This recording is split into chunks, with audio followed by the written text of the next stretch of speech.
подходим к следующему слайду, уже заканчиваем и будем говорить более подробно об аренде. Итак, этот график, который вверху, график-рисунок мы уже обсудили.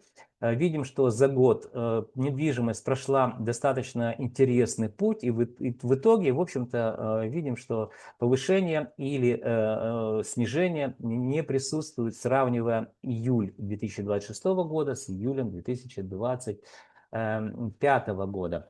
А вот давайте теперь посмотрим, что произошло с арендой. Здесь мы сравниваем, естественно, помните, я говорил, что аренда у нас долгосрочная, поэтому мы поквартально делаем отчеты.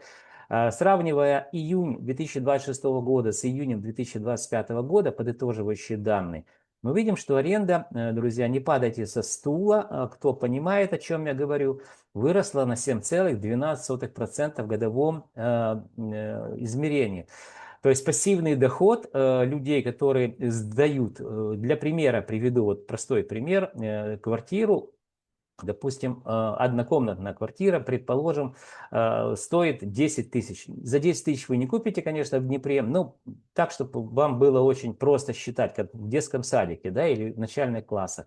Так вот, 10 тысяч, если квартира стоит 10 тысяч, если вы эту квартиру будете сдавать в аренду, принесут вам пассивного дохода 7,12% в годовом измерении. Понятно, что это не чистый операционный доход, отсюда надо будет отнять амортизацию, отсюда надо отнять налоги, но могу сразу сказать, налоги никто не платит, ну, это надо поискать еще людей, которые, сдавая в аренду свою квартиру, платят государству налоги.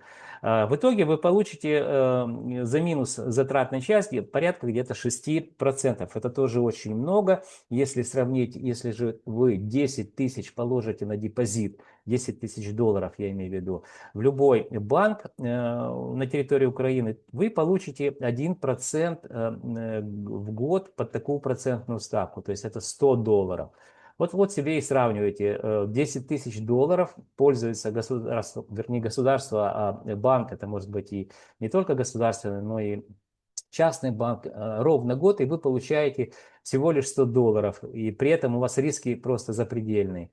Приобретая квартиру, я не даю вам советов приобретать квартиру, сдавать в аренду, но просто навожу вам примеры с цифрами. Если вы покупаете квартиру, предположим, за 10 тысяч долларов, могу сразу сказать, что вы не купите за 10 тысяч долларов. Но для примера привяжу. Не цепляйтесь за слова, пожалуйста. Так вот, эти 10 тысяч долларов будут вам приносить чистого операционного дохода, как мы где-то посчитали, порядка 6%. То есть это 600 долларов.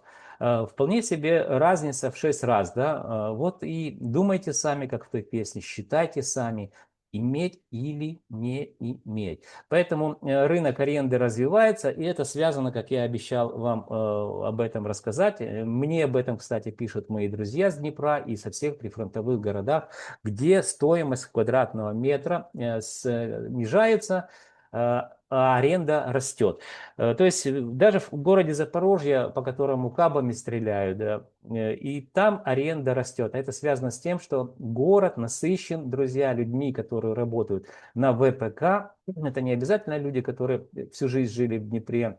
То есть военно-промышленный комплекс располагается, чтобы вот это логистическое плечо близко к линии фронта. Город Днепр промышленный город, там много заводов, газет, пароходов еще Советского Союза осталось, складских помещений, где ремонтируют технику военную, собирают что-то там, беспилотники, возможно, и так далее.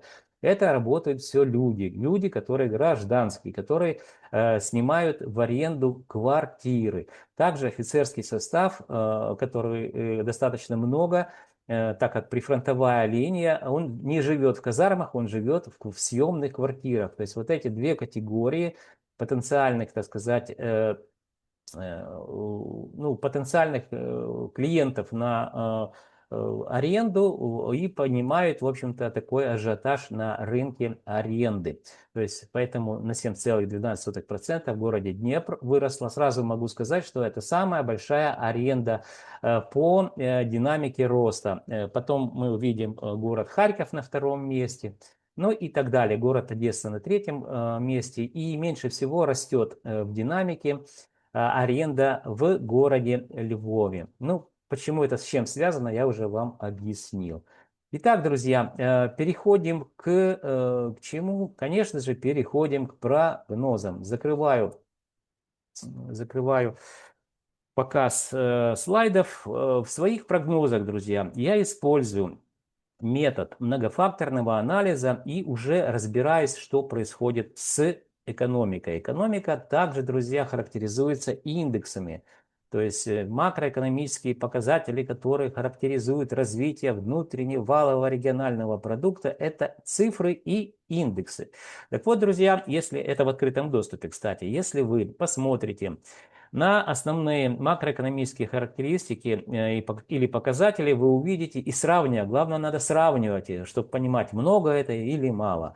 Так вот, индексы отрицательные, сравнивая с довоенным периодом. И это, друзья, не удивительно. Рынок недвижимости, являясь сегментом украинской экономики, также должен показывать ту же самую отрицательную динамику по индексам, которые характеризуют что состояние рынка. Первый индекс – это количество проданных квартир. Об этом у меня отдельное видео есть записанный. Год от года в Украине снижается. То есть желающих приобретать недвижимость, особенно при фронтовых городах, днем с огнем, друзья, вы не найдете. Второй индекс – индекс стоимости недвижимости, или по-простому стоимость квадратного метра тоже снижается, ну, в данном случае в городе Днепр. И мы видим, что, кстати, посмотрите, полгода назад я говорил, что рано или поздно мы увидим, как стоимость будет снижаться. Хотя практически полгода стоимость росла. Это 2025 год. С 6 месяца, с июня месяца по декабрь месяц мы видели необоснованный рост стоимости квадратного метра на вторичном рынке. Говорим о социальном жилье. Так вот, друзья, осталось у нас, мы подвели итоги 7 месяца, осталось 5 месяцев. Я так думаю, что будет где-то, может быть, колебательные процессы покажут немножко в рост стоимости, но в целом за вот этих 5 месяцев по 0,5% снижения, то ну, вот где-то в районе, наверное, 2%, с учетом того, что могут быть колебательные процессы наблюдаться и в сторону повышения. То есть это в районе где-то 1,5–2%. Давайте вот так. Точно цифру не угадаю. Мы увидим в декабре месяце, как стоимость квадратного метра в сравнении с декабрем 2025 года снизится на 1,5–2%. То есть это закономерные процессы, которые я на протяжении многих лет наблюдал, изучая, исследуя рынок недвижимости Украины и не только. Итак, друзья, еще раз повторюсь, время пройдет быстро, и мы можем, так сказать, в декабре месяце обсудить, насколько мои предположения, прогнозы были обоснованы. А теперь, друзья, пришло время прощаться. Для того, чтобы вы знали, что происходит с недвижимостью, вам необходимо что сделать? Правильно. Подписаться на мой канал, ставьте лайки, дизлайки, задавайте вопросы, с удовольствием отвечу. А еще вы должны помнить, что я ваш скромный слуга. И компания Олимп Консалтинг готовим для вас ежемесячные прогнозы рынка недвижимости Украины, которые, в общем-то, помогут вам не заблудиться в каменных джунглях рынка недвижимости Украины. Друзья, лайки, дизлайки, делитесь видео и до встречи в следующих моих видеороликах.